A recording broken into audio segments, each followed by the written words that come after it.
இப்போ அந்த black box அப்படின்னு நம்ம பேசும்போது நிறைய பேருக்கு அது மேல ஒரு ஒரு கியூரியாசிட்டி இருக்கு சார். ஓகே. ஏன்னா அதுதான் ஃபைண்ட் அவுட் பண்றதுக்கான ஒரே ஆப்ஷன் அப்படிங்கும்போது, கண்டிப்பா. முன்னாடி நீங்க பிகினிங்ல ஒரு பிளாக் பாக்ஸ் அப்படின்றது எப்படி இருந்தது? எவ்வளவு தூரம் இன்னைக்கு வரைக்கும் அப்டேட் ஆயிருக்கு? என்னெல்லாம் பிளாக் பண்ண பாக்ஸ் வந்து பார்த்தீங்கன்னா வந்துட்டு, it will be in orange colour only. It's not in a black colour. Yes.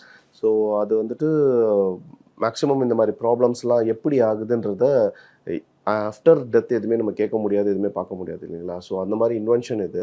So இது வந்துட்டு இப்ப தான் இந்த ஃப்ளைட் டிஜிட்டல் ரெக்கார்டர் கொண்டு வந்திருக்காங்க. ஃப்ளைட் டிஜிட்டல் டேட்டா ரெக்கார்டர் கொண்டு வந்திருக்காங்க. அதுக்கு முன்னாடி வெறும் ஃப்ளைட் டேட்டா ரெக்கார்டர் தான். எஃப்டிடி மட்டும் தான். So FDR.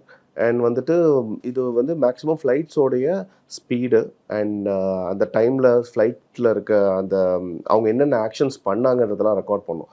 இப்போ இருக்க டிஜிட்டல் ரெக்கார்டர் என்னென்ன டெம்பரேச்சர் இருந்துச்சு அண்ட் வந்துட்டு லைக் என்னென்ன சோர்சஸ்லாம் வந்துட்டு இந்த டியூரேஷனில் மால் ஃபங்க்ஷன் ஆச்சு இல்லை ப்ராப்பராக போச்சுன்ற ஃபுல் டீட்டெயில்ஸ் கொடுக்குற அளவுக்கு அப்டேட் ஆகியிருக்காங்க இந்த ஒரு புரிதலுக்காக கேட்கிறேன் சார். இப்ப பிளாக் பாக்ஸ்ல எல்லா டீட்டெயில்ஸும் இருக்கும் அப்படின்னு சொல்லும்போது, மேபி ஃபியூயல் டேங்க்ல ஏதாவது ஒரு கிராக் இருக்குன்னா, எல்லாமே அதையும் சொல்ல அது முடியாது. எல்லாமே சென்சார்ஸ் தான். ஓகே.